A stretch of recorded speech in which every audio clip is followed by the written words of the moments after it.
Okay, back again. Welcome everyone to the channel. We are here to discuss Liverpool, how the season went, um, the things that we think went wrong, what caused such a poor season for Liverpool, and then we'll look forward to what we think could happen next season, how we can improve next season. So I'm here with my brother, Statman Stana. How is it going, Stana? Yeah, it's all good. It's been a long ride. It's been a roller coaster of a season. So many ups and downs, but mostly downs. So I'm quite happy the season has ended. And uh, let's see how next season goes. I'm not so much optimistic, but hopefully I'm wrong, and next season will be a good one. Yeah, don't forget that the way Manchester United finished last season, nobody knew United would be able to bounce back and Yeah. come and finish third. Finish with 24 over 20 more points than they did last season and all that. So I think sometimes in football when things don't go well and we tend to predict the following season based on the performance of the last season. Sometimes I think even in most cases we get it wrong. In most cases, for example, a team wins the Premier League and the following season we say that they are going to win it again. Most often than not, it doesn't happen like that. So with Liverpool, I think even though we think the problems are a lot, we can see a lot of things that are wrong. Mentality wise, things don't look right. Tactically, there are issues, player profiles. There are certain positions where we need certain profiles than what we had during the season. So all that need to change. The manager, how he motivates the players and all that. Maybe some things, some of the things need to change. But I think sometimes just a small change. Because when I look at United, what did they really change this season? Reformation, When you look at the back United, to the basics. they bought for only 4 players from what they had last season. They added only 4 new players. And then the other advantage is that they weren't in Europe. So they didn't play as many games. And the last thing, they changed the manager. So these are very simple things that happened that we never thought would result in such an improved performance this season.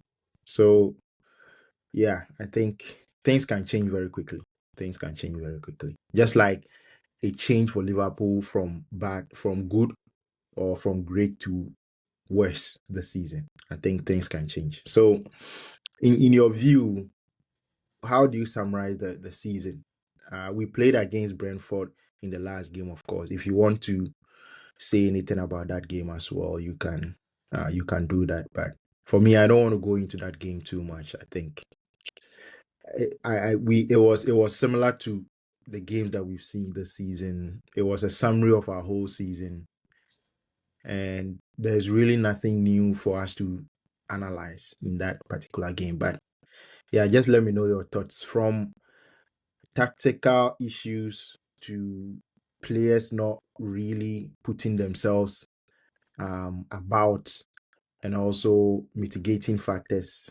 Where do you think the problem really was? Um, I think it's a combination of factors. The start of the season, the players that we brought in on face value looked like we are shown a lot of ambition bringing in the players that we brought in, and even for the amount of money that it had never happened in Liverpool's history before to splash that amount of cash. Even though we did sell some of our players as well, and it takes me back to a quote, or I think it was an interview by Salah where he said he thinks that Arsenal have the best chance of winning the league, primarily because he thinks that they have a squad that have been there for a number of years. But Liverpool, even though we had won the league the previous year, we had lost a few players and brought new ones. which would mean that it would take a bit of time for it to click. And evidently, that is what happened. So the new players that we brought in didn't settle in as we thought they would. That is the first thing. I think some of them struggle with the pressure of playing for a big club. Someone like Milos Kerkez really struggled with confidence early on with how he approached the game. Some others had injuries as well to begin with, like Isak, who had fitness issues. Some players just couldn't adjust fast enough, like Florian Wirtz, Jeremy Frimpong, couldn't adjust to the training regimes from the Bundesliga, the intensity of the Premier League. Florian Wirtz suffered from the intensity as well. So all those things were a factor. I think the other thing, other than the signings not being able to hit the ground running, was the players that were there last season who really showed up. All of them, or most of them, also lost their form. Someone like Alexis McAllister, and they carried on throughout the season. Mohamed Salah, who carried us to a Premier League title last season, was also really down in form. So just a combination of issues that hit us at a very bad time, combined with the fact that before the season started, no other club mentally would have been able to contain what those players went through. And I listened to Robertson a few days or a few weeks back where he was mentioning the fact that the first game of the season against Bournemouth at Anfield at minute 20, when the fans were chanting the name of Diogo Jota, the players, I mean, form in that particular moment dipped as at minute 20. They weren't able to focus on the game anymore because this is a guy they've been in the changing room with, and tragic incidents happened like that. They all cut their holidays off. They came back. They didn't want to train, but they had to. Physios didn't want to treat them, but they had to. So even though the leaders were in the dressing room, they tried to talk it out, but you are talking things out. But you have a game every 2 or 3 days. You go on and you lose, and then it feels like it all comes crashing down again.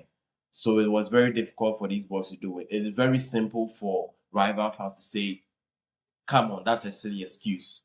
You can't give such an excuse, but it is a factor that it isn't the only reason why Liverpool didn't perform, but it is a key reason why the players lost their marbles at the start of the season. And even though we won our first 5 games, the signs were there.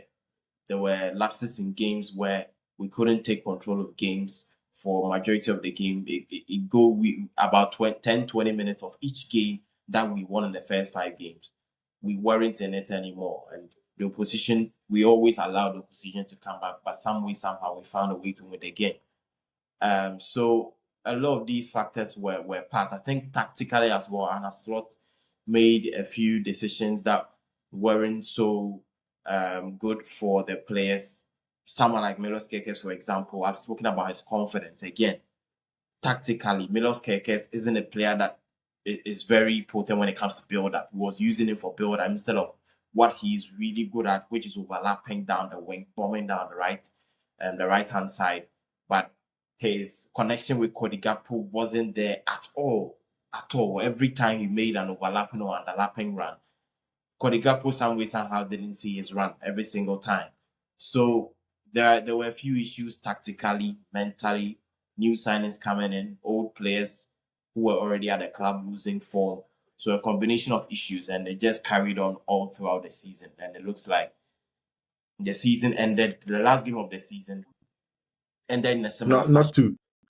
not to cut you, but so far, if I'm really understanding what you are saying, it looks like players lost form, new players couldn't settle in, tactics weren't really good.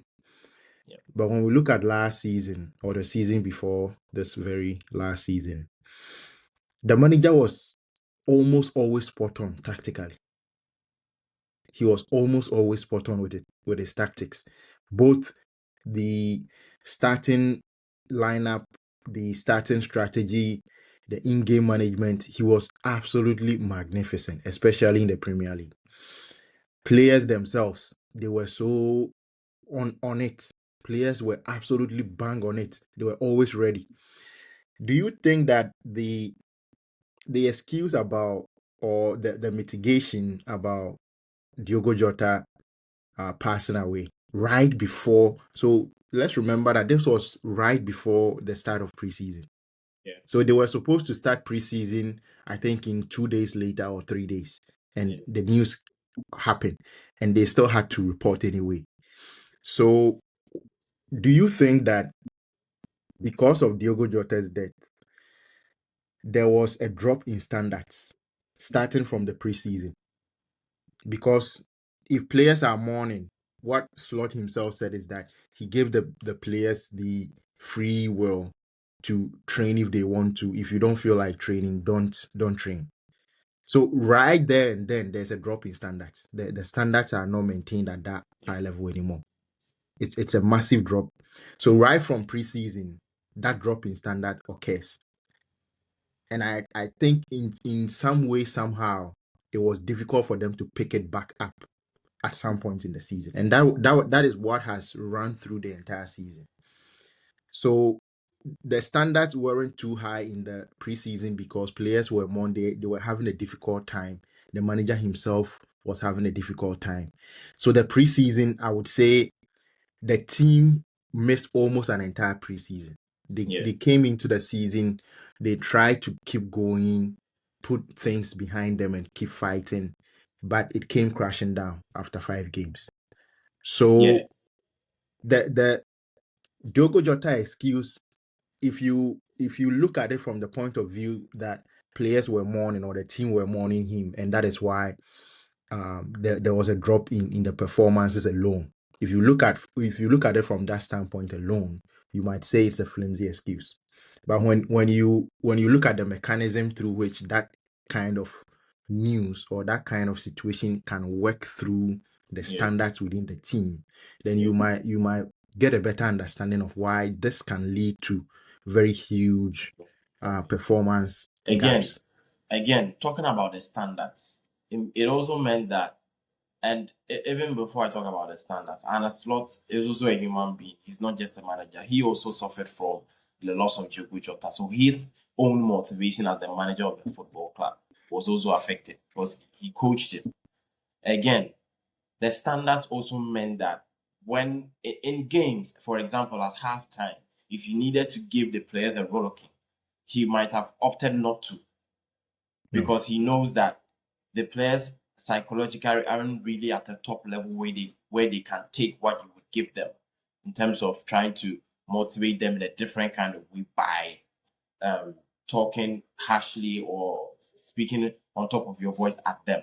So in terms of trying to motivate players, trying to send a message to the players, you had to find a different way, which ordinarily might have not been the plan if the players were okay psychologically. I think all those things were also a key factor at the beginning of the season as well. Yeah, you also add in the fact that Liverpool won the league quite early on in the previous season. Yeah, And after we won the league, clearly you could see that standards dropped. Clearly, players were on holidays. The manager himself was on holidays. yeah, So when you look at that drop in standards after we won the league, because we really had nothing to play for, we come back and there is a funeral. There's a tragedy that we need to deal with. The standards drop even further. again, yeah, So how do you pick that back up? It is going to be very difficult. And like you say, the manager sees the players struggling. So if the players are struggling, they are not able to perform to the standards they want to perform to. The players themselves didn't like the way they were performing. The yeah, likes of Salah and McAllister and all those players who lost form, they didn't like it. They wanted to get out of that trap and they couldn't. The only thing the manager could do was to help them. You have nothing else to do than to help. Um you can't be on their case and be um disparaging them and yeah, trying to shout at them. You can't do that. In that case, it will be like you are throwing them under the bus. So the only thing the manager could have done was to help them try and find reasons why they are not able to bring out their best and see if he can do something about that. And for me, he wasn't successful. He wasn't successful at doing that. So I do have some sympathy for the manager. He didn't cause the downfall of Liverpool this season. External factors, external shocks was responsible for the players not being able to perform at their top level. But my accusation on the manager is that he did not really succeed in turning that around, because that is your job. Your job is to find ways and means when things are very difficult to flip the switch, try and get the players on side, try and get them motivated to kill themselves for you, to die for you on the pitch. He wasn't able to do that.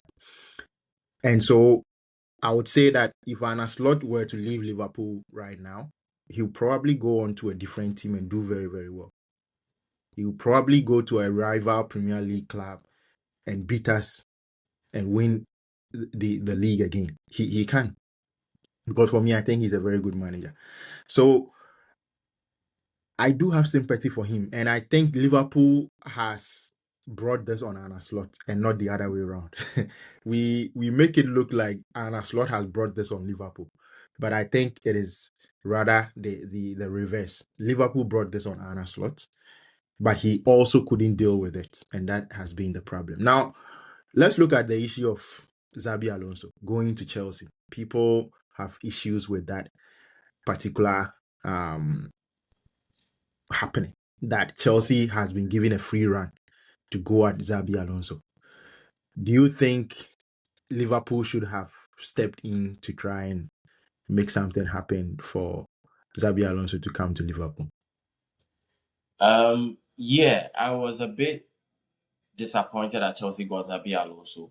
Firstly, because I think there's an attachment from all Liverpool fans to Alonso because he's played for Liverpool before. Remember his third equalizer in Istanbul in 2005. So he's very revered at Anfield. Most people regard him as a legend. I wouldn't go that far.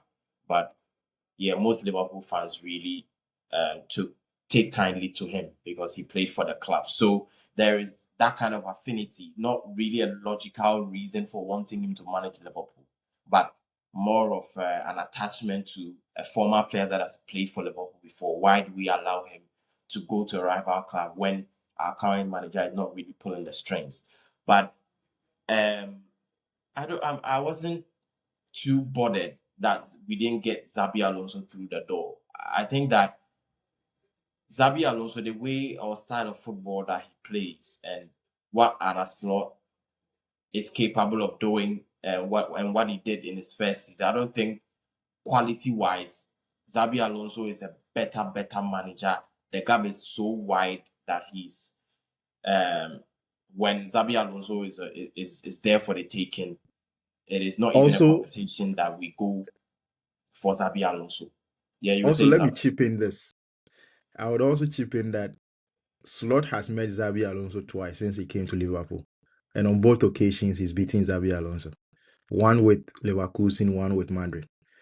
So with the Leverkusen one, you can make the case that Liverpool had a better team. We were more stronger than Leverkusen. That's why we beat them. What about Madrid? You can't make the case that that Liverpool team, player for player, was better than Madrid, but he still beat him. Tactically, and Slot was better on both occasions. And the following week, we lost woefully at the Etihad after beating Madrid.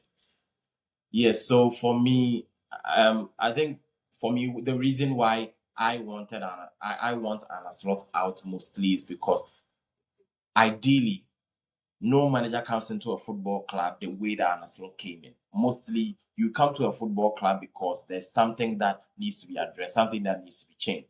But Anna Slot came in, it was an ideal situation for him.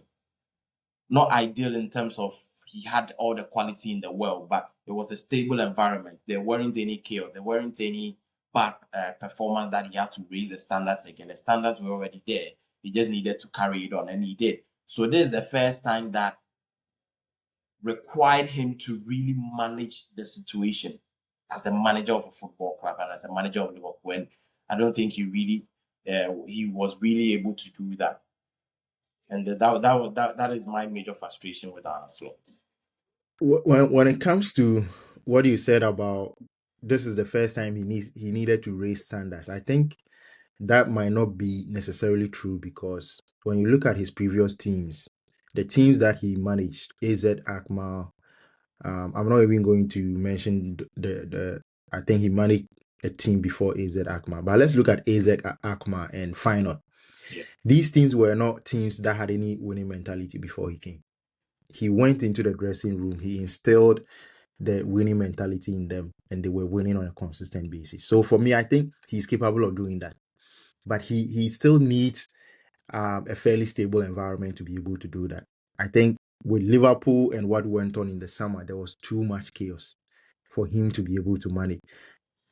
So much so that I don't think any manager would be able to really manage such chaos in the dressing room the way we had it, with all the change in personnel as well as the tragic occurrence. So I think Yeah. when it comes to raising standards to ensure that a team has the winning mentality to keep going week in, week out, I think he can do it because Feyenoord, before he went in, the last time they had won the Eredivisie was, I think, 6 years ago before he came in. And in his first season, they finished second. His second season, they won it. His third season, they competed again. They finished second. So he has that in him to be able to instill that consistency in a team. But I think when it comes to Liverpool's situation this particular season, it was just too much for him to be able to overcome.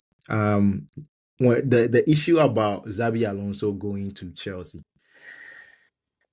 I really don't think Xabi Alonso could have come in to massively improve. He would have improved it. But I'm talking about getting Liverpool to PSG levels, like the level Enrique has taken PSG, or getting Liverpool to Manchester City levels, like the level Pep Guardiola took Manchester City. Yeah. For me, I think if we are going to get rid of Arne Slot, whoever comes in should be able to take us to that level where every season we are competing for the Premier League and Champions League simultaneously. Don't you think The Xabi Alonso has the potential to do that? I still don't see it. He hasn't proven it for me to say that. He still hasn't proven it. So that is why I wasn't worried about Xabi Alonso going to Chelsea. I wasn't even thinking about it because I think if Liverpool are going to get rid of Arne Slot, it has to be someone that is much, much better. I don't really think Xabi Alonso is way better than Arne Slot. He might be a bit better, but even still, he hasn't really proven it. He hasn't. That's the whole thing. People also mentioned Andoni Raiola. I don't know why people mentions Andoni Raiola. There's a difference between doing well at Bournemouth, playing one game per week, and competing only in domestic competitions, to managing Liverpool, Yeah. where you are expected to perform week in, week out, every 3 days, to be specific.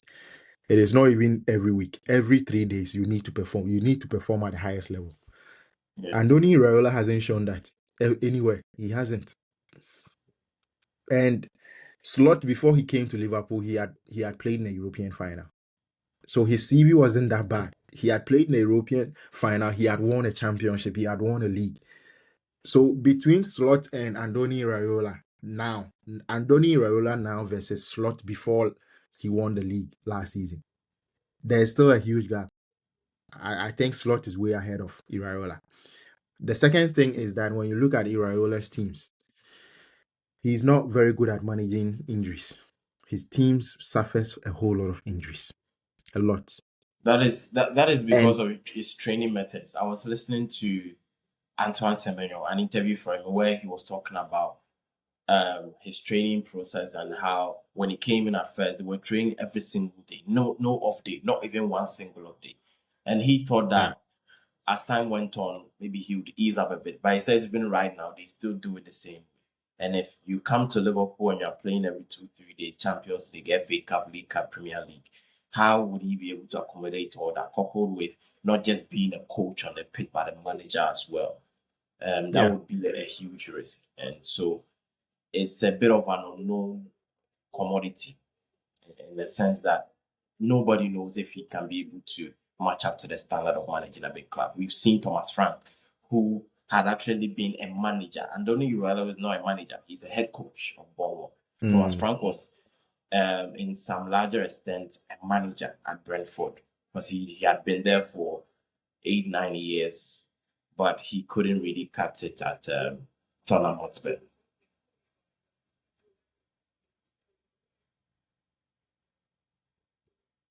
Okay. I think now let's look forward to next season before we end the video. So, staying with slots, is it going to work for us next season?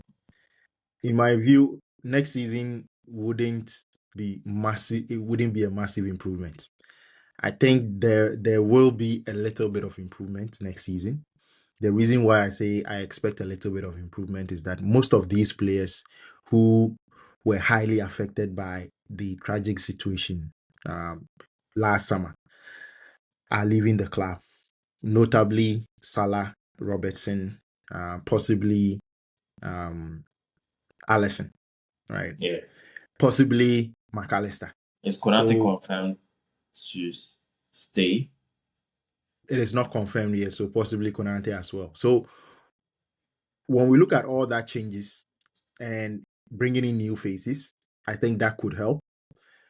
The only reason or the negative about that is also that these new players will need time to settle in as well. So just like the new players we brought in last season didn't manage to really settle in very well, those players will also take some time. So I think staying with Anna Slot or even bringing in a new manager next season, we shouldn't expect to compete for the league and the Champions League. I don't expect that. Even if we change the manager, even if we bring in Luis Enrique this summer, we are not going to challenge for the Premier League. For me, I think the fact that we need to bring in fresh blood, we need to bed in new players and all that, it is going to take time. So to some extent, people are saying if Anna Slot doesn't perform well in the first 5-6 games of next season, he should be sacked. I think that would be, I don't know, but if we are giving him the job for next season, then he should be given more time next season. The first 5 games or 6 games or the first 10 games shouldn't be used to judge him. If we want to get rid of him, then we should get rid of him now before we start the season next season. But if we are going to give him the time, I think it is going to take us another season to be able to get back to where we want to be. What do you think? I agree with the last point, not so much the first one. I think yes, if Anaslo needs to go now, when we start next season, it shouldn't be sacked after first 5 games or first 10 games. That would be a catastrophe. That would mean that anyone who comes in next, it means next season is not a void. Because anyone who comes in after 5-10 games with me, he would also need time, he would also need new players. That would be us shooting ourselves in the foot. If we are bringing new players for Anna Slot next season, then it means that you have you've convinced yourself enough that you trust him enough to turn things around. So how bad could it be after 5 games? Then you go out and sack him again. I think he should leave after from now till the World Cup ends. He should be shown the door. A new manager comes in, starts preseason, gets some new players in, then we see how it goes. But if he continues next season, then I'll probably give him a lot longer than that. So I agree with you on the score. On the issue of if next season, if it would be an improvement, I'm not seeing it. I'm not seeing Liverpool be especially if we're adding more signings to the squad again next season.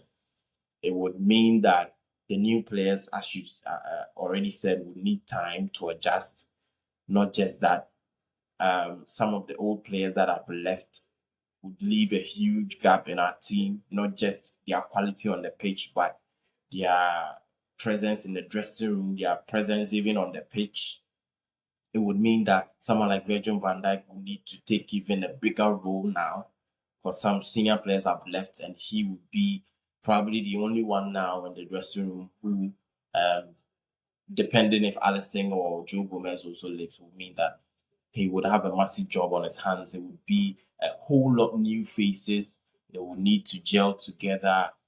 it will take a whole lot of time, and I don't see how Arne Slot will be able to rally all these boys up again, because I think that some players as well, if I'm looking at the brouhaha that Salah had with Arne Slot in December before he went to the AFCON, those issues, I think some of the players in the dressing room are not necessarily on board fully with Arne Slot still being there. I feel there's a bit of tension in there with some of the players. But players are players. If they start winning games, they start winning games. They will definitely start to believe in the process again. But I don't see us being consistent enough for that to happen. And that is why I think I'm not really seeing an improvement for Liverpool. I think we can possibly be in and around the top 5 places again, like we have this season, but I'm not really seeing anything better than that. And I'm not really expecting better than that either. Yeah, I think my statement about getting better is not really getting massively better. I don't think we'll be massively better than this season. But the reason why I say we'll be better than this season is that I think this is the lowest that we can go. It is the lowest of lowest.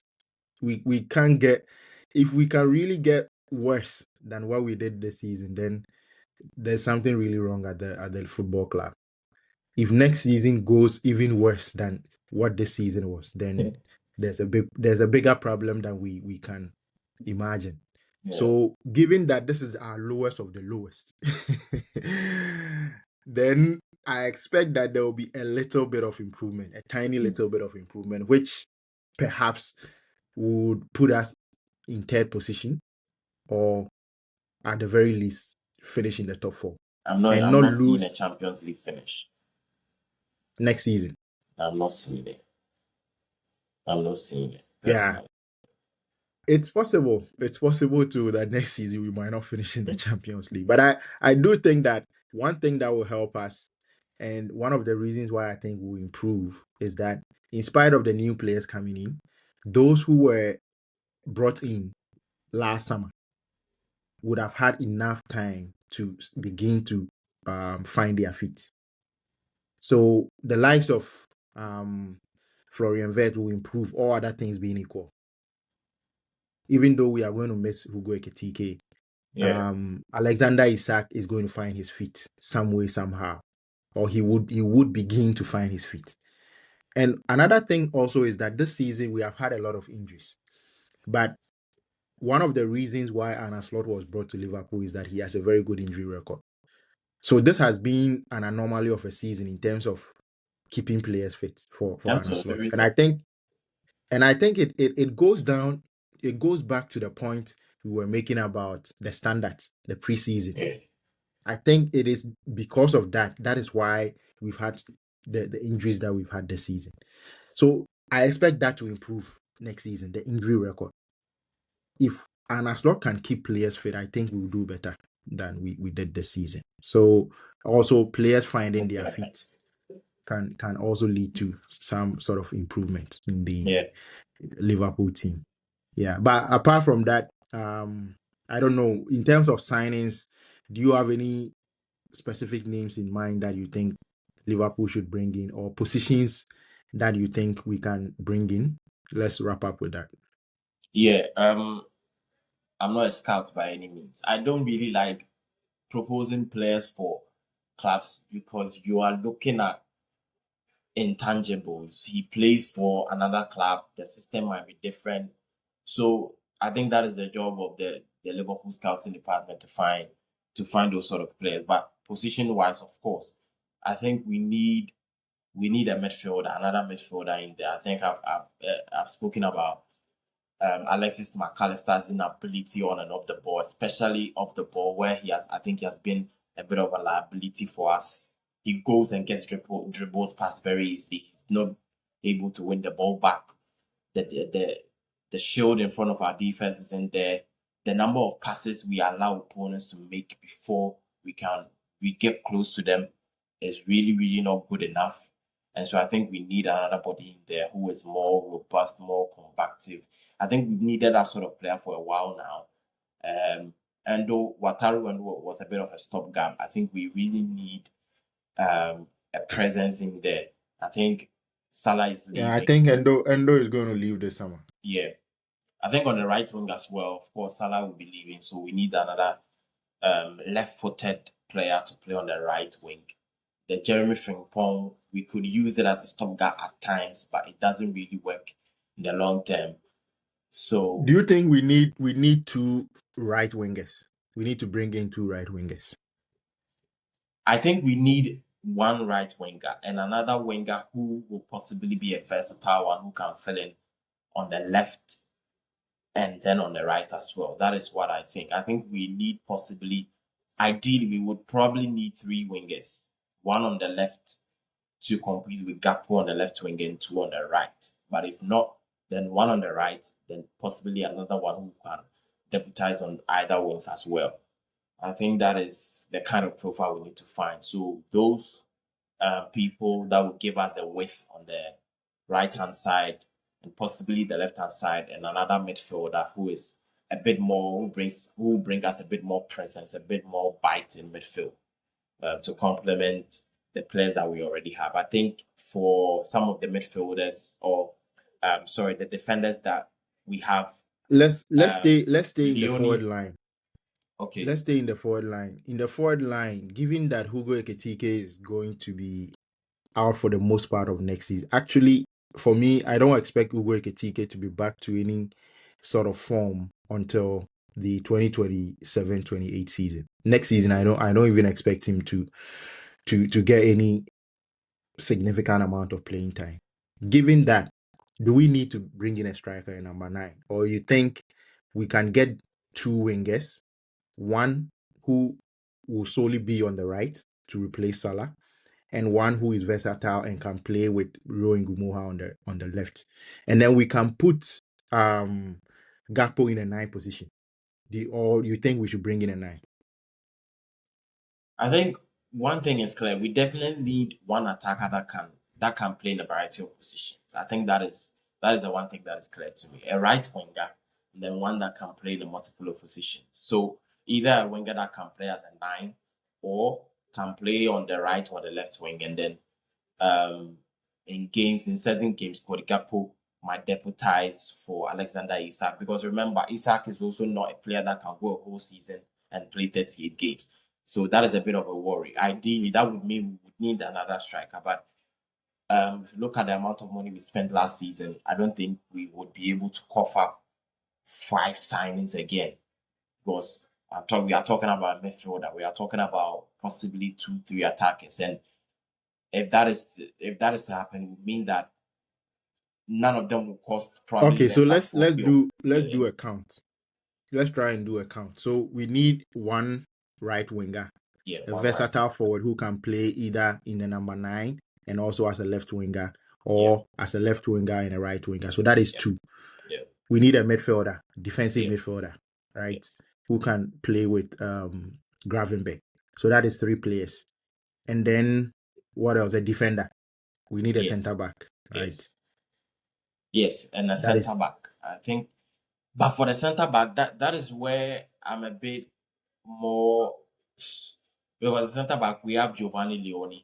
I don't know how good or how well he'll be able to come back physically next season. I think he would possibly be fit for preseason next season, which would be a huge boost. I I also also don't don't know. think that Joe Gomez is going to be around next season. I don't think so.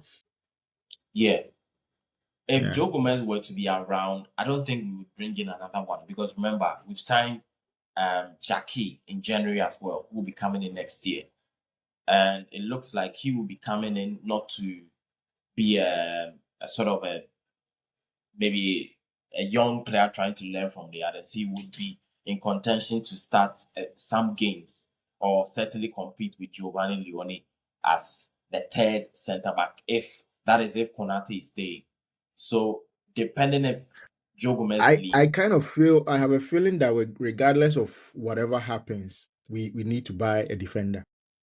And I think the best approach would be to find a defender who can also play on as a right back or a left back. If we can find that versatile defender, good on the ball, he can play either on the left and also as center back or on the right hand side.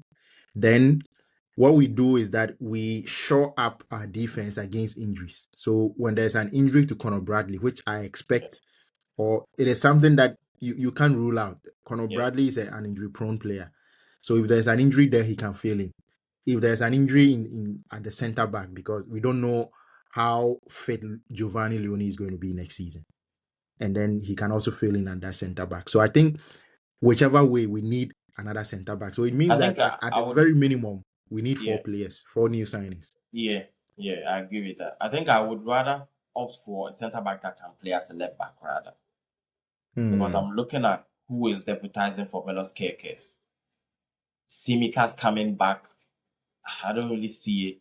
And but you remember on the right, if Conor Bradley is in there, Jeremy Frimpong is an option. He also has a few injury concerns. But if both of our right backs are in there, Casey Jones could fill in there, so Bosley could fill in there. So I'd rather want a centre back who could play as a left back rather than Hmm. a centre back who can play as a left back or as a right back. I think that would be more suited to the kind of squad depth that we would want to have next season. Yeah, so that means that at the very minimum, Liverpool will need to sign 4 players: one Yeah, defender for sure, one midfielder, 2 to attackers. attackers. And I Yeah, think that is what is going to happen. We are going to get 4 new signings. I don't think it will be more than 4, except when we have players leaving in massive droves. So, for example, if Casey Jones ends up leaving, Joe Gomez leaves, we also have Konate leaving, then yeah. probably we might add an extra body in that Allison could probably leave department. as well. Yeah. So I think next season we have to expect 4 signings. I think, Yeah, but I think the manager really likes Simicas. I don't know why, but I have a feeling that he really yeah, likes Simicas. He has no problem playing Simicas and Kekes yeah. on the left hand side. But one other thing that I want to mention, I'm not really impressed with Mawadashvili for a goalkeeper, and I'm much Fair, concerned about fair. the price tag as well. 40 million for a backup goalkeeper that can't play out. He can't play out. He can't replace Allison enough for me. I've seen his first time he started a game for Liverpool, I started to have doubts, and it has continued all throughout each game that he's played. He's not really able to play out from the back. He has confidence issues when the ball is at his feet. Even without the ball, I don't think he's able to command his defense well enough. And for 40 million, I'm so not. I'm a bit skeptical about our second goalkeeper option. My concerns with Georgie is quite different from yours. I think he's okay with his feet. I feel like he's not great. He's not on the level of um Allison or even Edison He's of not even on the formerly level of Man City. of David De Gea on the ball. He can't play a long Really. pass. Never seen him play 2 long passes in a game, accurate ones. I don't see it Accurate at passes, all. yeah. But I do think that is something that can be improved. I think the main reason why they brought him in was that he is a very good shot stopper, and I think Yeah, he is, except his 1v1 saves. yeah, But yeah, I still have concerns. My concern mainly is the fact that given Liverpool plays a high line, we need a goalkeeper who is front footed, yeah, who can be a sweeper keeper. And the way his starting position when the ball is floated behind our last defender is very poor. Very, very poor. So I think those are the things that needs to improve. If not, then he probably has to leave. But yeah, let's end here. I yeah, think the video is getting too long. So we'll end it here. We'll continue. We have a lot to discuss about Liverpool. So if Liverpool is what you want to hear about, keep locking into this channel. And don't forget to click the like button. Also subscribe if you are new here. And comment down below. Let us know your thoughts. See you. You never walk alone. Bye.